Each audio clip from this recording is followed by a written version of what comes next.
नमस्कार, मैं हूं शालिनी और आप देख रहे हैं न्यू महाराष्ट्र 24 न्यूज। आइए बढ़ते हैं आज की बड़ी खबर की ओर। मुझे फडणवीस ने बनाया मंत्री, महाराष्ट्र में कौन सा सियासी गेम खेल रहे छगन भुजबल, नए बयान से अजीत पवार नाखुश। महाराष्ट्र में महायुति सरकार में मंत्री बनने के बाद छगन भुजबल ने ऐसा बयान दिया है जिसने एक बार फिर अजीत पवार को नाराज कर दिया है।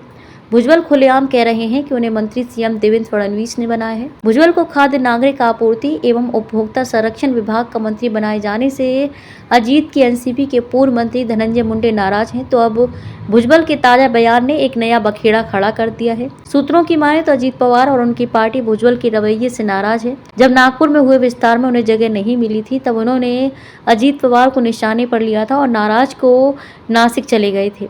हालांकि छाती पर पत्थर रखकर वे एनसीपी में बने रहे थे। अब छगन भुजबल ने अपने फिर से मंत्री बनने का श्रेय मुख्यमंत्री देवेंद्र फडणवीस को दिया है। शपथ ग्रहण समारोह के बाद पहली बार नासिक पहुंचने पर उन्होंने प्रधानमंत्री नरेंद्र मोदी, केंद्रीय गृह मंत्री अमित शाह और सीएम फडणवीस का आभार माना था।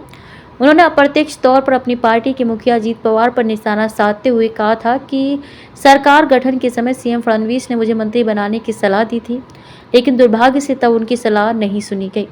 मुझे मंत्री नहीं बनाए जाने पर खुद प्रधानमंत्री नरेंद्र मोदी और केंद्रीय गृह मंत्री अमित शाह ने आश्चर्य व्यक्त किया था। भुजबल ने अमित शाह के नासिक दौरे का जिक्र करते हुए कहा था कि उन्होंने मुझे अपने पास बैठाया था। भुजबल की इन बातों से डिप्टी सीएम अजीत पवार नाराज हैं। महायुति सरकार की कैबिनेट में छगन भुजबल की एंट्री से नाराज डिप्टी सीएम अजीत पवार ने मंगलवार को विदर्भ के नागपुर और अमरावती विभाग में अपने नेताओं की मुंबई में अर्जेंट मीटिंग बुलाई थी।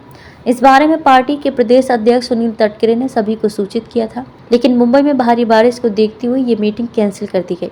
इस बात की जानकारी पार्टी प्रवक्ता आनंद परांजपे ने दी है। छगन भुजबल जिस तरह से खुलेआम कह रहे हैं कि उन्हें कैबिनेट मंत्री बनाने का फैसला सीएम देवेंद्र फडणवीस का है। सूत्रों की माने तो भुजबल की बयानबाजी से एनसीपी नेतृत्व नाराज है। अजीत पवार गुट के नेता और मंत्री माणिकराव कोकाटे ने भी अपनी नाराजगी जताई है। महायुति सरकार में भी कई लोग भुजबल की एंट्री से नाखुश हैं। महाराष्ट्र की सामाजिक कार्यकर्ता अंजलि दामानिया और कांग्रेस ने भुजबल की एंट्री पर बीजेपी को घेरा था। खबरों में अब तक के लिए बस इतना ही। फिर होगी आपसे मुलाकात, तब तक के लिए नमस्कार और देखते रहिए न्यू महाराष्ट्र 24 न्यूज। ऐसे ही लेटेस्ट अपडेट पाने के लिए हमारे चैनल को सब्सक्राइब करें और तुरंत नोटिफिकेशन पाने के लिए बेल आइकन दबाना न भूलें। यदि आप हमें फेसबुक या इंस्टा के माध्यम से देख रहे हैं तो हमारे पेज को फॉलो जरूर करें। धन्यवाद।